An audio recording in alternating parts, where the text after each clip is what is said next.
오늘 말씀은 에스겔 14장 12절부터 23절까지의 말씀입니다.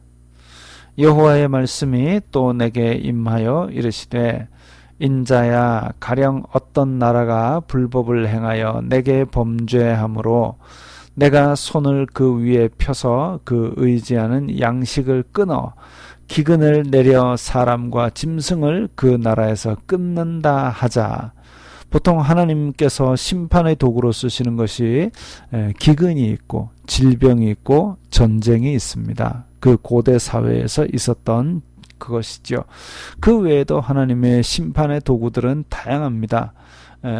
인생 막대기와 또 고난의 채찍들도 있는가 하면 또 병상에 눕히는 것도 있고, 그래서 여러 가지 것들이 있지만 어쨌든 오늘 이렇게 재앙을 내린다 하자. 비록 노아, 다니엘, 욥 이 세 사람이 거기에 있을지라도, 자 13절에 보면 어떤 나라가 불법을 행한다 그랬습니다. 나라 전체가 죄악이 관영했을 때에 노아, 다니엘, 욥, 노아도 그렇고 다니엘도 그렇고 욥도 그렇고 정말 그 홍수 가운데 먹을 물이 없는 것처럼 하나님의 백성들이 많지만 그 가운데 의로운 자가 없던 시절에 정말 하나님께서 인정하신 의인들 아닙니까? 그 세 사람이 거기에 있을지라도 그들은 자기의 공의로 자기의 생명만 건지리라. 나라 전체가 죄악이 관영했을 때에 나라를 심판하시고 그 가운데 의로운 사람 함께 딸려서 억울하게 죽지 않게 그들의 생명만 건지리라 하셨습니다. 나 주 여호와의 말이니라.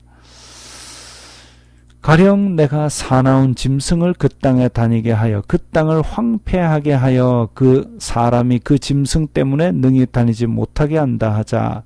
하나님께서 또 다른 재앙을 준비하셨다 할 때에 비록 이 세 사람 노아와 다니엘과 욥이죠. 거기에 있을지라도 나의 삶을 두고 맹세하노니 그들도 자녀는 건지지 못하고 자기만 건지겠고, 자녀라 할지라도 건져줄 수 없다. 왜? 자기 의의가 있는 사람만 건져주겠다는 것입니다. 그 땅은 황폐하리라. 주 여호와의 말씀이니라.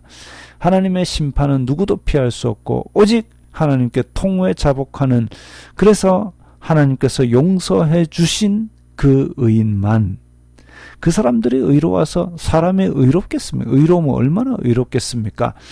로마서에 의인은 없나니 하나도 없다 그랬습니다. 그렇기 때문에 노아와 다니엘과 욥이 하나님께서 인정하신 의인이라는 얘기는 그들이 날마다 하나님 앞에 죄를 내어놓고 용서받아서 의롭다 칭함을 받았다는 것이죠. 그렇게 했을 때에 겨우 목숨을 살릴 수 있고, 그렇지 않으면 결국은 심판을 받을 수밖에 없다는 겁니다. 가령 내가 칼이, 자 이제 세 번째 심판이죠. 심판의 예를 세 개째 들고 있습니다. 그 땅에 임하게 하고 명령하기를 칼아 그 땅에 돌아다니라 하고 내가 사람과 짐승을 거기에서 끊는다 하자. 비록 이 세 사람이 거기에 있을지라도 나의 삶을 두고 맹세하노니 그들도 자녀는 건지지 못하고 자기만 건지리라. 나 주 여호와의 말이니라. 하나님께서 지금 똑같은 이야기를 세 번이나 하고 계십니다. 그만큼 강조하고 있는 것이죠. 가령 내가 그 땅에 전염병을 내려, 이제 네 번이나 똑같은 말씀을 하고 계십니다. 죽임으로 내 분노를 그 위에 쏟아 사람과 짐승을 거기에서 끊는다 하자.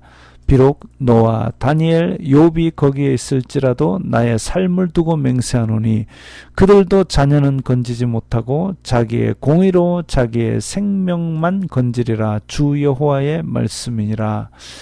자, 이렇게 해서 그 나라 전체에 관영한 죄악을 하나님께서 심판한다고 하십니다. 예레미야 선지자는 모세와 사무엘이 중재자로 나선다 할지라도 하나님의 심판에서 건지지 못한다 했습니다. 그 정도로 이스라엘 전체가 지금 죄악에 뿌리 내리고 있다는 것이죠.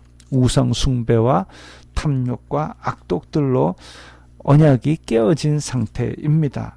그랬을 때에 회개하라고 외치는 선지자들을 미워하고 선지자들을 돌로 치고 선지자들을 가두었을 때에 그때에 하나님께서 이렇게 짐승과 칼과 전염병과 기근으로 심판하시고, 그랬다면 그 가운데 의인들이 남아있을지라도 그들은 그들만의 생명만 건지게 된다는 것이죠.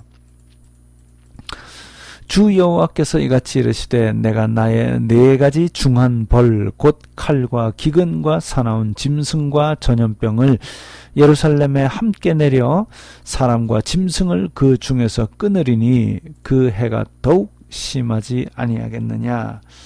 그래서 하나님께서 이 모든 심판의 도구로 하나님의 백성인, 그러나 언약을 깨어버린 이 백성을 심판하실 때에 심하게 징계를 하실 것입니다. 그러나 그 가운데 피하는 자가 남아있어 끌려 나오리니, 하나님의 심판의 목적은 그들을 멸망시키는 게 목적이 아니라 하나님을, 그들이 여호와인 줄 알게 만들려고, 그래서 회복시키기 위해서, 하나님의 백성의 언약을 회복시키기 위해서, 언약 관계를 회복시키기 위해서 그런 징계를 주기 때문에 남아있는 자가 있습니다. 곧 자녀들이라. 그들이 너희에게로 나오리니 너희가 그 행동과 소행을 보면 내가 예루살렘에 내린 재앙 곧 그 내린 모든 일에 대하여 너희가 위로를 받을 것이라. 너희가 그 행동과 소행을 볼 때에 그들에 의해 위로를 받고 내가 예루살렘에서 행한 모든 일이 이유 없이 한 것이 아닌 줄 알리라. 주 여호와의 말씀이니라. 그 이유가 무엇입니까? 예루살렘에 닥친 심판의 이유는 바로 예루살렘 백성들의 죄악입니다. 그 기준은 하나님의 법입니다. 사람은 자기 딴에는 다 의롭게 산다 하죠. 그러나 자기의 욕심을 따라 행한 것이지요. 그래서 그 사소한 욕심 때문에 결국은 자기가 무너지는 줄도 모르고 그 욕심의 종이 되어서 계속 반복적으로 죄를 짓게 되는 겁니다.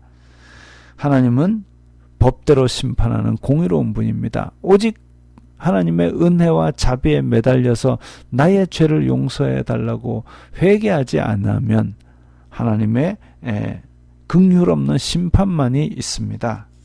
다만 우리가 우리의 죄를 회개하고 우리의 죄를 멀리하고 뽑아서 내어버리고 하나님께서 원하시는 삶의 방식대로 살려고 몸부림친다면 하나님의 은혜와 사랑을 입게 될 줄 믿습니다.